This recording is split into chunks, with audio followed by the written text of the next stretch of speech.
गद्दार लाल सिंह ते तेजा सिंह बरूद दे बोरियां विच रेता ते सरों पा के रखवा गए सन।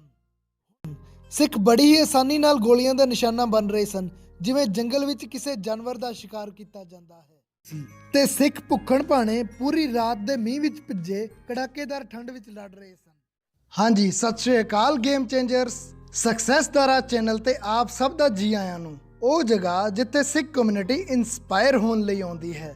ਇਸ ਵੀਡੀਓ ਦੇ ਫਸਟ ਪਾਰਟ ਵਿੱਚ ਆਪਾਂ ਵੇਖਿਆ ਕਿ ਕਿਸ ਤਰ੍ਹਾਂ ਮਹਾਰਾਜਾ ਰਣਜੀਤ ਸਿੰਘ ਦੇ ਅਕਾਲ ਚਲਾਣੇ ਤੋਂ ਬਾਅਦ ਇੱਟਾਂ ਦੀ ਥਾਂ ਸਿਰ ਦੇ ਕੇ ਖੜਾ ਕੀਤਾ ਗਿਆ ਸਿੱਖ ਰਾਜ ਦਾ ਕਿਲਾ ਆਪਸੀ ਝਗੜਿਆਂ ਤੇ ਗੱਦਾਰਾਂ ਦੀ ਭੇਟ ਚੜ ਗਿਆ।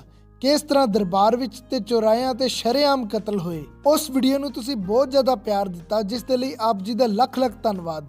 ਸੈਕਿੰਡ ਪਾਰਟ ਵਿੱਚ ਵੀ ਆਪਾਂ ਉਸੇ ਕਹਾਣੀ ਨੂੰ ਜਾਰੀ ਰੱਖਾਂਗੇ, बट जे तुसी अजे पहला पार्ट नहीं वेख्या तो प्लीज़ पहला फस्ट पार्ट नूं जरूर देख लियो, तां जो ये पूरी कहानी तुहाडी समझ विच आ सके। जवाहर सिंह दी शरेआम चौराहे विच कीते गए कतल तो बाद आर्मी दी मनमानी दा खौफ इन्ना फैल गया सी कि हुण कोई भी कमांडर या प्राइम मिनिस्टर बनने लई तैयार ही नहीं हो रहा सी। पर यूपी दीयां दो छोटियां छोटियां रियासतां दे लालची राजे लाल सिंह ते तेजा सिंह मौका देख के ये अहुदे संभालण लई तैयार हो गए सन। उधर दरबार में चल रही उठा पटक कारण अंग्रेज़ों की नीयत भी लाहौर की गद्दी लई बेईमान हो रही सी। सो उन्होंने भी अपन चालां चलनियां शुरू कर दित्तियां सन। सिख राज के दरबारी ते अफसर खरीदण लई उन्हां चुप चपीते अपने एजेंट पंजाब भेजने शुरू कर दिते सन। लाल सिंह तेजा सिंह तो पहला ही कोई जंग करवा के आर्मी की पावर घट करना चाहते सन ताकि वो आर्मी ते कंट्रोल पा सकन। इसलिए वो भी अंदर खाते अंग्रेज़ों नाल रल गए। उन्हां आर्मी विच अफवाह फैला दी कि अंग्रेज पंजाब ते हमला करना चाहते हैं, सो क्यों ना पहला हमला करके उन्हां दी चाल नूं नाकामयाब कर दिता जावे। ते सिख आर्मी पूरे भारत नूं फतेह करन दा दम रखदी है। इसलिए सतलुज पार फिरोजपुर नूं जितण तो बाद पहला दिल्ली ते फिर कलकत्ते ते हमला करके पूरे भारत विच सिख राज कायम किया जाऊगा। दरबार लग्या, महाराणी जिंदा हमला करन दे बिल्कुल पक्ष विच नहीं सी, पर लाल सिंह ने पुरानी चाल एक बार फिर चलदियां हर एक सिपाही की 1-1 रुपया तनख्वाह वधा के आर्मी नूं अपनी सपोर्ट विच कर लिया ते महाराणी की सलाह नूं नज़रअंदाज करते हुए आर्मी दे नाल सतलुज पार करके परले कंढे ते जा पड़ा लगाया। 1809 विच महाराजा रणजीत सिंह ते अंग्रेज़ां विचाले एक शांति संधि हुई सी कि सतलुज दरिया दोनां दे राज दी हद होगी, दोवें एक दूजे दे राज विच दाखल नहीं होणगे। पर सिख फौज दे सतलुज पार करन नाल अंग्रेज़ां नूं जंग छेड़न दा एक बहाना मिल गया सी। सिख सरदारां फैसला लिया कि अंग्रेज़ों के बेस कैंप फिरोजपुर ते हमला किया जाए, पर लाल सिंह ने फिरोजपुर ते हमला करने तो मना कर दिता क्योंकि फिरोजपुर विच उस समय अंग्रेज़ों की गिनती बहुत घट सी, पर हथियार ते असला इन्ना सी कि जे वो सिखां दे हथ लग जांदा तां सिखां नूं दिल्ली जितण तो कोई नहीं रोक सकदा सी। सो गुप्त चिट्ठियां विच होई प्लैनिंग अनुसार पहला मुद्दकी ते हमला करन दा हुक्म दिता गया। मुद्दकी पहुंच के सिखां ने किकरां दे जंगल नूं मोर्चा लगाउण लई चुनिया ते उत्थे अपणियां तोपां बीड़ दित्तियां। सिखां दी कमांड उस लाल सिंह दे हथ विच सी जिसने अगवाई तो दूर अज तक किसी वड्डी जंग विच हिस्सा भी नहीं लिया सी। दोपहर बाद अंग्रेज़ों ने हमला किया ते भयंकर जंग हुई, पर रात तक अंग्रेज़ों तो सिखां दा घेरा ना टुट सकिया।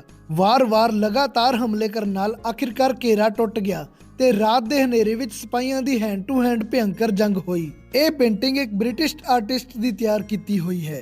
अंग्रेज़ों की यह पॉलिसी हुंदी सी कि वो हर जंग विच एक आर्टिस्ट नाल लैके जांदे सन जो दूर बैठ के जंग दियां पेंटिंग्स तैयार करया करदा सी। वड्डे पद्धर ते चली कट-वड तो बाद चंगी लीडरशिप की कमी कारण इस भयानक जंग विच सिखां नूं हार झल्लनी पई। सिखां दीयां सारियां 16 तोपां अंग्रेज़ां ने कब्जे विच ले लियां ते बहुत सारे सिख सिपाही जंगी कैदी बना लए गए, पर कमांडर लाल सिंह जान बचा के भज्जण विच कामयाब हो गया।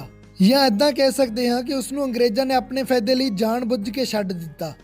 इस तो बाद हुईਆਂ अलीवाल ते फिरोज शाह ਦੀਆਂ ਜੰਗਾਂ ਵਿੱਚ ਵੀ ਸਿੱਖਾਂ ਨੂੰ ਹਾਰ ਝੱਲਣੀ ਪਈ। ਫਿਰੋਜ਼ ਸ਼ਾਹ ਦੀ 2 ਦਿਨਾਂ ਤੱਕ ਚੱਲੀ ਜੰਗ ਇੰਨੀ ਭਿਅੰਕਰ ਸੀ ਕਿ ਭਾਵੇਂ ਅੰਗਰੇਜ਼ ਇਸ ਵਿੱਚ ਜਿੱਤ ਗਏ, ਪਰ ਉਹਨਾਂ ਦੀ ਆਰਮੀ ਦਾ ਲਗਭਗ 7ਵਾਂ ਹਿੱਸਾ ਇਸ ਵਿੱਚ ਮਾਰਿਆ ਗਿਆ।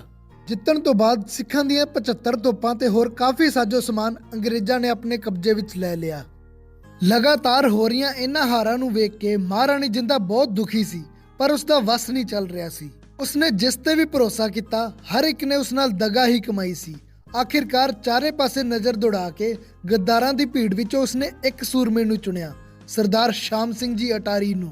उम्मीद दी किरण वेख महाराणी जिंदा ने शाम सिंह अटारी नूं एक चिट्ठी लिखी जिसनों उस समय दे महान कवि शाह मुहम्मद ने अपनी बुक जंगनामा विच इस तरह बयान किया है कि बैठा रहा चित विचार सिंघा, फौजां आईयां अंग्रेज़ां तो हार सिंघा, कानू हार दे ਜੇ ਜਿਉਂਦੀ ਹੁੰਦੀ ਅੱਜ ਸਰਕਾਰ ਸਿੰਘਾ, ਖੁੰਡੀ ਹੋਈ ਨਹੀਂ ਸਿੰਘਾਂ ਦੀ ਤੇਗ, ਪਰ ਆਪਣੇ ਹੀ ਹੋ ਗਏ ਗੱਦਾਰ ਸਿੰਘਾ। ਸਰਦਾਰ ਸ਼ਾਮ ਸਿੰਘ ਅਟਾਰੀ ਨੇ ਜਦੋਂ ਚਿੱਠੀ ਪੜ੍ਹੀ ਤਾਂ ਸਥਿਤੀ ਸਮਝਣੀ ਬਾਹਲੀ ਔਖੀ ਨਹੀਂ ਸੀ। ਚਿੱਠੀ ਪੜ੍ਹਦੇ ਹੀ ਉਹ ਬੁੱਢਾ ਸ਼ੇਰ ਚਿੱਟੀ ਪੋਸ਼ਾਕ ਪਾ ਚਿੱਠੀ ਘੋੜੀ ਤੇ ਸਵਾਰ ਹੋ ਆਪਣੇ 52 ਸਾਥੀਆਂ ਨਾਲ ਕਿਰਪਾਨ ਬੇਮਿਆਨ ਕਰਕੇ ਆਪਣੇ ਪਿੰਡ ਤੋਂ ਤੁਰ ਪਿਆ ਤੇ ਜਾਂਦੇ ਸਮੇਂ ਇਹ ਐਲਾਨ ਕਰਕੇ ਤੁਰਿਆ ਕਿ ਜਾਂ ਤਾਂ ਅਸੀਂ ਜਿੱਤ ਕੇ ਆਵਾਂਗੇ ਤੇ ਜਾਂ ਜੰਗੇ ਮੈਦਾਨ ਵਿੱਚ ਜੂਝਦੇ ਹੋਏ ਸ਼ਹਾਦਤਾਂ ਦਾ ਜਾਮ ਪੀ ਲਵਾਂਗੇ। ਫਿਰੋਜ਼ ਸ਼ਾਹ ਤੇ ਸਭਰਾਵਾਂ ਦੀ ਜੰਗ ਵਿੱਚ ਲਗਭਗ 20 ਦਿਨ ਦਾ ਗੈਪ ਸੀ, ਕਿਉਂਕਿ ਅੰਗਰੇਜ਼ ਟ੍ਰੇਨ ਰਾਹੀਂ ਜਲੰਧਰ ਤੋਂ ਅਸਲਾ ਮੰਗਾ ਰਹੇ ਸਨ, ਜਿਸ ਨੂੰ ਪਹੁੰਚਣ ਤੇ ਟਾਈਮ ਲੱਗਣਾ ਸੀ। ਸੋ ਲਾਲ ਸਿੰਘ ਤੇਜਾ ਸਿੰਘ ਨੇ ਅੰਗਰੇਜ਼ਾਂ ਨਾਲ ਵਫਾਦਾਰੀ ਵਿਖਾਉਂਦੇ ਹੋਏ ਹਮਲਾ ਹੀ ਨਹੀਂ ਕੀਤਾ ਤੇ ਫੌਜਾਂ ਨਾਲ ਸਤਲੁਜ ਦੇ ਕੰਢੇ ਤੇ ਜਾ ਕੇ ਆਪਣਾ ਪੜਾਅ ਲਗਾਇਆ। ਲਾਲ ਸਿੰਘ ਤੇ ਤੇਜਾ ਸਿੰਘ ਨੇ ਜਾਣਬੁੱਝ ਕੇ ਮੋਰਚਾਬੰਦੀ ਕਰਨ ਲਈ ਇਹੋ ਜਿਹੀ ਜਗ੍ਹਾ ਚੁਣੀ ਸੀ ਜਿੱਥੇ ਪਿਛਲੇ ਪਾਸੇ ਸਤਲੁਜ ਦਰਿਆ ਸੀ, ਇੱਕ ਪਾਸੇ ਬੁੱਢਾ ਨਾਲਾ ਸੀ ਤੇ ਤੀਸਰੇ ਪਾਸੇ ਅੰਗਰੇਜ਼ਾਂ ਦੀ ਫੌਜ ਆਉਣੀ ਸੀ।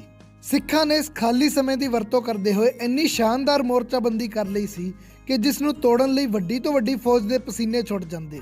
ਲਗਭਗ 3 ਮੀਲ ਦੇ ਘੇਰੇ ਵਿੱਚ ਕੰਧ ਕਰਕੇ ਤੋਪਾਂ ਦੇ ਮੂੰਹ ਕੱਢਣ ਲਈ ਜਗ੍ਹਾ ਛੱਡੀ ਹੋਈ ਸੀ।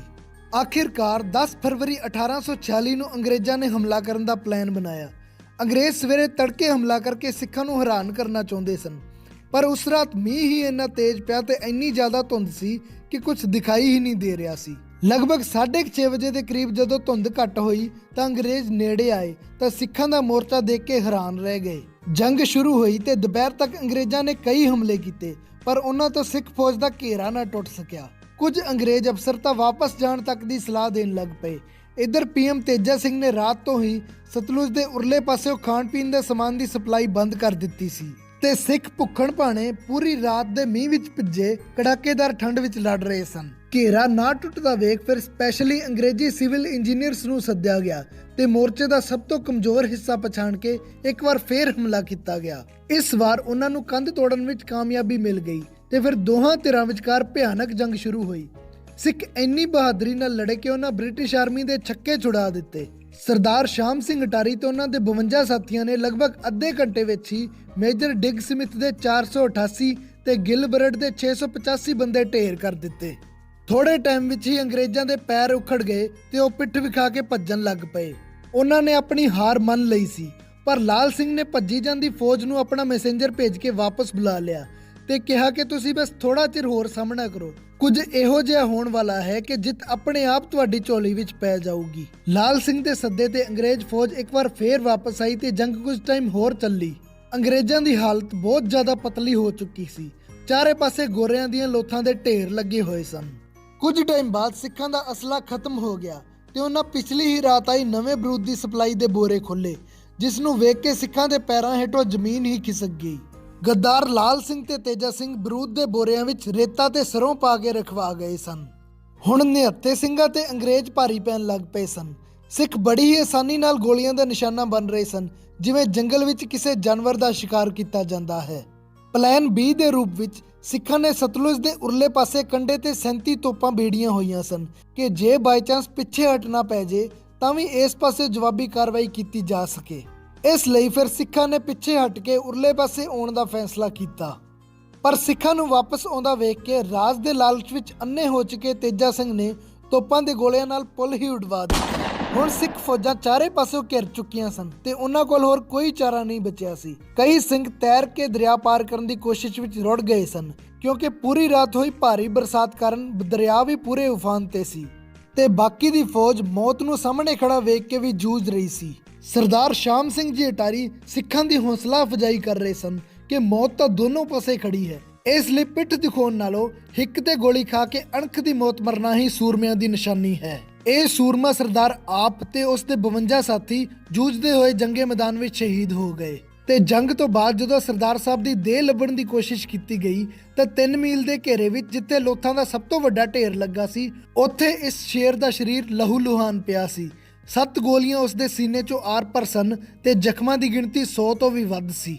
ਅੰਗਰੇਜ਼ ਅਫਸਰ ਇਹ ਵੇਖ ਕੇ ਹੈਰਾਨ ਹੋ ਰਹੇ ਸਨ ਕਿ ਕਿਸ ਤਰ੍ਹਾਂ ਕੋਈ ਚਾਰਾ ਨਾ ਚੱਲਦੇ ਵੇਖ ਕੇ ਵੀ ਸਿੱਖ ਮਾਫੀ ਮੰਗਣ ਜਾਂ ਹਾਰ ਮੰਨਣ ਦੀ ਥਾਂ ਸਿਰਫ ਸ਼ਹਾਦਤਾਂ ਪਾਉਣ ਲਈ ਹੀ ਲੜ ਰਹੇ ਸਨ। ਸਾਰੇ ਦੇ ਸਾਰੇ ਸਿੰਘ ਜੰਗੇ ਮੈਦਾਨ ਵਿੱਚ ਲੜਦਿਆਂ ਸ਼ਹਾਦਤਾਂ ਨੂੰ ਗਲਵਕੜੀ ਪਾ ਲੈਂਦੇ ਹਨ ਤੇ ਉਹਨਾਂ ਦੀਆਂ ਸਾਰੀਆਂ 257 ਤੋਪਾਂ ਤੇ ਕਬਜ਼ਾ ਕਰਕੇ ਅੰਗਰੇਜ਼ ਸਿੱਧਾ ਲਾਹੌਰ ਵੱਲ ਕੂਚ ਕਰਦੇ ਹਨ। ਇਸ ਜੰਗ ਵਿੱਚ ਸਿੱਖਾਂ ਨਾਲ ਹੋਈ ਗੱਦਾਰੀ ਤੇ ਜਿੱਤਣ ਤੋਂ ਬਾਅਦ ਹਾਰਨ ਦੀ ਘਟਨਾ ਨੂੰ ਸ਼ਾਹ ਮੁਹੰਮਦ ਇਸ ਤਰ੍ਹਾਂ ਬਿਆਨ ਕਰਦਾ ਹੈ।